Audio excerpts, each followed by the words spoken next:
When the Biden administration announced its student loan forgiveness program in the summer of 2022, there was the predictable outcry from the segment of society who hates to see non-rich people get a break. But this episode is not about the rights or wrongs of tuition debt relief. Instead, I want to talk about the perception held by some about students and education in general, and among the many insulting terms largely hurled by populist conservative politicians, the term slacker barista.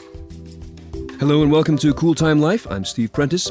Each of our Cool Time Life podcasts focuses on a topic dealing with people, productivity, technology, and life, and each offers ideas and facts you need to know about to thrive in today's busy world.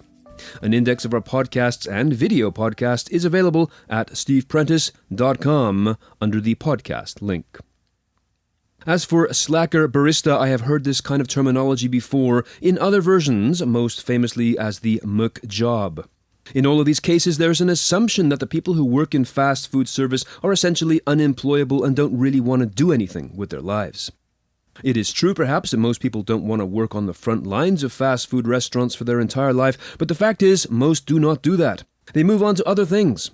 They pay their way, and I was one of them, as best as they can, and they struggle to improve their own situation through hard work and determination. Politicians who make such disparaging remarks tend to conveniently forget this fact, largely because many of them never had to go this route themselves, and of course it would weaken the foundation of their soundbite. But these hard-working people are indeed building a future, not only for themselves and their families, but also for the economy. After all, the taxes that help pay for infrastructure and for politicians' indexed pensions comes straight from the paychecks of these hard-working people before they ever see it. Many of these baristas and food servers get up really early in the morning or work late into the night to make sure that your coffee and meals are ready. While they do this, they are also learning a range of other skills. These include customer service, quality control, brand management, occupational health and safety, staffing, franchising, leadership, management, restaurant management, personal financial management, even conflict management. They are learning these skills on the job as they work, often for minimum wage or less. This is a far cry from a slacker mentality. These people, and again I was one of them, learn their business and life skills while enduring frontline conditions. No matter what career or industry they choose to work in next, their experience in working on these fast food front lines will remain invaluable and extremely relevant. I would challenge any politician who makes condescending remarks about food service people or minimum wage workers to try it out for themselves. Not just as a 1-hour photo op, but for months. Not just simply working the job and trying to keep the job, but doing so while worrying about making the rent, feeding the kids, being able to care for the kids, and being at risk of losing it all due to one mistake or complaint. Handling the pressures required to keep a job under these conditions requires a fortitude far from a slacker mentality. Learning how to do this is also a vital life skill. Working these types of high-demand, low-reward jobs generates the type of knowledge that quality management skills are built on. The McJob was a term that reflected directly on McDonald's restaurants, even though it can be applied to many other jobs in other fast food or retail outlets. Colloquially, it implies a dead end on the career path, but in truth, as I have just described, it can be a complete opposite of that. In fact, McDonald's has its own management school, Hamburger U, which provides short but intense courses in management and leadership for McDonald's employees who have worked their way into a management role at one of the chain's 36,000 plus outlets worldwide. It's called Hamburgerology.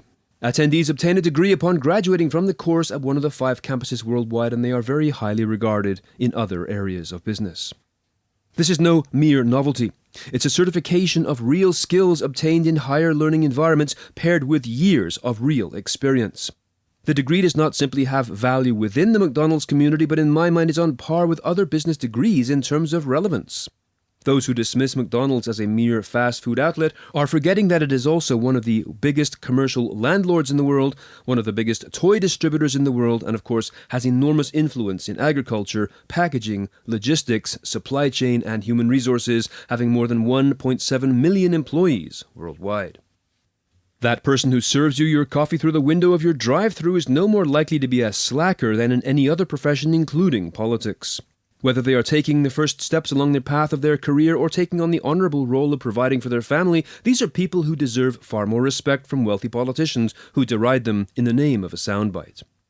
Then there is the whole underwater basket weaving thing.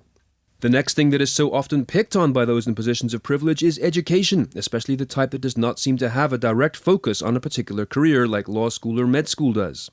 Anything that smacks of a more lateral awareness is then blasted as a waste of time. But when you look at the biographies of successful people, and I don't mean just the super rich, financially successful types, but anyone who has had an enjoyable and fulfilling career that has provided a degree of security and comfort, part of what helped them move ahead was a broad education, both academic and in life, that helped them frame their expertise in often unexpected and valuable ways. As just one example out of millions, the film director Chris Columbus, known for movies like Home Alone, Mrs. Doubtfire, and Harry Potter, started out working the night shift in an aluminum mill in his hometown in Pennsylvania, writing screenplays during the downtimes. He has stated in interviews that he not only pursued film studies, but also liberal arts because he didn't just want to know the technical aspects of how to make a film. He wanted to make sure he knew something about life so he had something to make films about. One of the most famous examples of a success story from a liberal arts degree background, of course, is Steve Jobs, who dropped out of university and dropped back in, randomly taking courses such as calligraphy. What he took from that course was instrumental in pushing through the technology that would create different fonts, in an age where laser printers were still a novelty and anything other than Courier typeface was deemed unnecessary. The point of education is not primarily to prepare an individual for a specific job, but to give individuals an awareness of the world and to instill the capacity for critical thinking. This is where jobs and success come from. Often this leads in surprising and powerful directions. In fact, a great many people in charge of hiring for an organization look for diverse backgrounds and experiences in order to strengthen and deepen the overall community to which they wish to join. The politicians who react with vitriol to the prospect of student loan forgiveness always bring up the underwater basket weaving thing. They never mention the veterinarian who cares for their dog, who may also have taken a liberal arts degree before choosing veterinary school, or their accountant, their lawyer, or their press agent, all of whom are smart professionals and whose path may have taken some interesting turns and made them better people for it. Education is never wasted. When you see someone who is sitting in a classroom or even on a workspace Zoom call, bored out of their minds, it's not their fault. If what is being taught does not connect with an individual, then it needs to be taught differently and in a way that matches an individual person's learning style. Unfortunately, so much education, corporate and academic, is designed to be as economical as possible, often packing groups into a space, in a classroom or online, with the expectation of a bell curve. A few bright people come out of it at the front and do well on the exams, and the others flail and/or fail. When people make fun of someone who seems to be drifting through school, unfocused and unengaged, they once again seek to blame that individual rather than the system. It's easier and cheaper to do that. The last point I wish to make here about the slacker barista and the McJob is the stigma of manual jobs as being beneath one's dignity. Frankly, there will always be a need for skilled tradespeople, plumbers, electricians and mechanics, for example, and so too will there be a need for serving staff at food outlets. Some of these people will take the skills and the lessons learned in food service to help discover their true interests and build their careers. Others can use the stability of employment to build personal credit and advance themselves financially. And still others will discover that there is a thing called being a professional waiter, a person who has worked in restaurants all of their lives and who has perfected the art of waiting, turning it into a highly profitable career, mostly through tips and a well-honed skill of knowing precisely when to appear and how to maximize the art of making guests feel special. This is an exercise in well-honed customer service. So when I hear haughty politicians insulting hard-working people for not having such a lofty position as they have, I know it is done to appeal to a voting base and to leverage fear. The fear of educated people swaying the vote, or the fear that these same voters might have of losing their current jobs and ending up themselves having to don an apron and start serving coffee to survive. It always comes down to fear. So there you have it, my little podcast on the slacker barista. If you have a comment about this podcast, you can drop me a line through the contact form at steveprentice.com, where you can also find my social media links. A full listing of past episodes is available at steveprentice.com/podcast.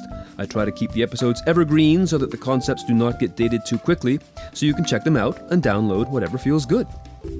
My new book, The Future of Workplace Fear, How Human Reflex Stands in the Way of Digital Transformation, is now available at Amazon and elsewhere. And I have a new video series, the Cool Time Life video series, which is also available on YouTube, and information about that is also found at the website.